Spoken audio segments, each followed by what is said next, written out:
J'aimerais vous parler aujourd'hui de la transmission de la foi dans nos familles. En fêtant Saint Marc l'évangéliste, nous nous rappelons que c'est grâce à son évangile, grâce à la transmission de son évangile, que nous croyons aujourd'hui à la bonne nouvelle de Jésus-Christ. La foi se transmet donc de génération en génération et il nous incombe, il nous revient, il nous appartient de poursuivre cette transmission malgré les tentatives multiformes d'interruption de cette transmission tout au long de l'histoire de l'Église et jusqu'à nos jours. Quand Jésus ressuscité apparaît à ses disciples, il leur dit « Allez proclamer la bonne nouvelle à toutes les nations, en commençant par Jérusalem », précise Saint Luc. En commençant par Jérusalem, c'est-à-dire en commençant dans votre ville, chez vous, dans votre maison, dans votre famille. La transmission de la foi commence donc dans la famille. Et la transmission de la foi est alors un cadeau d'amour que nous devons à nos enfants. Mais transmettre la foi aux enfants ne consiste pas seulement pour les parents à leur apprendre la foi en les inscrivant à la catéchèse, ce qui est très bien et même nécessaire, mais pas suffisant. Car la transmission de la foi n'est pas seulement un apprentissage, mais d'abord un témoignage. L'enfant voit et apprend plus quand il voit ses parents agir que quand il lit dans les livres. Il voit la foi active de ses parents. Il voit leurs gestes d'amour et il apprend à aimer. Il voit leur miséricorde et il apprend à être miséricordieux.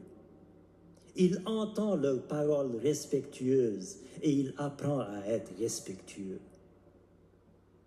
Mais il voit aussi leurs gestes de violence et apprend la violence. Il voit leur indifférence mutuelle et apprend l'indifférence. Il entend leurs paroles irrespectueuses et apprend les paroles irrespectueuses. La véritable transmission de la foi aux enfants consiste donc pour les parents non seulement à leur parler à leurs enfants de l'amour de Jésus-Christ et des grandes vertus chrétiennes, mais surtout à les vivre eux-mêmes devant leurs enfants.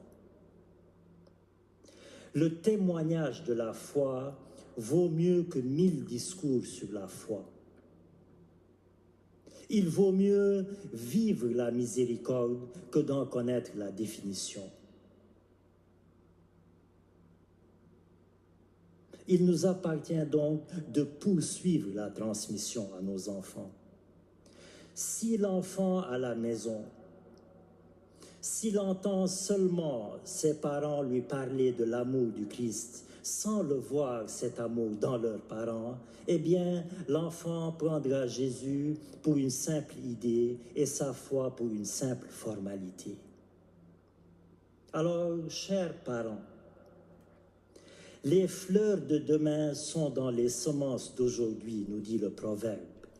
Alors, semez aujourd'hui dans vos enfants l'amour de Jésus-Christ en le vivant vous-même, pour que demain vos enfants fleurissent à la lumière du Christ. Semez aujourd'hui dans vos enfants la bonne nouvelle de Jésus-Christ, pour que demain ils ne soient pas troublés par les mauvaises nouvelles de ce monde. Ne les conduisez pas à Jésus-Christ par la force de vos bras, mais par la force de votre amour.